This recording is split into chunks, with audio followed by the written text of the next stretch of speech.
Un veneziano incensurato di 23 anni, Yuri Pappalardo, e due soggetti con alcuni precedenti, il 24enne Santo Bellia, originario di Palermo, e il 32enne Giuseppe Zero, originario della provincia di Bari. Sono queste le 3 persone arrestate dagli uomini del commissariato di Mestre in collaborazione con i colleghi del reparto prevenzione crimini di stanza a Padova.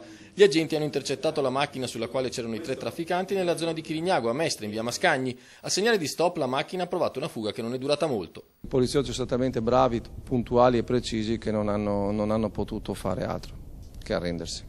In macchina c'era oltre 1 chilo di hashish. Dalle perquisizioni effettuate nelle abitazioni dei 3 sono saltate fuori una pistola con la canna turata, circa 90 proiettili di diversi calibri e una bilancia. Ad essere tenuta sotto controllo a Mestre non è solo la zona di via Piave. Il territorio viene controllato in maniera puntuale un po' tutto quanto. Poi ci sono zone particolarmente sensibili e non è solo via Piave ma anche i dintorni. Gli agenti del reparto prevenzione crimini sono spesso in servizio in provincia di Venezia. Settimanalmente operiamo a disposizione della Questura di Venezia, il Questore dispone più impieghi.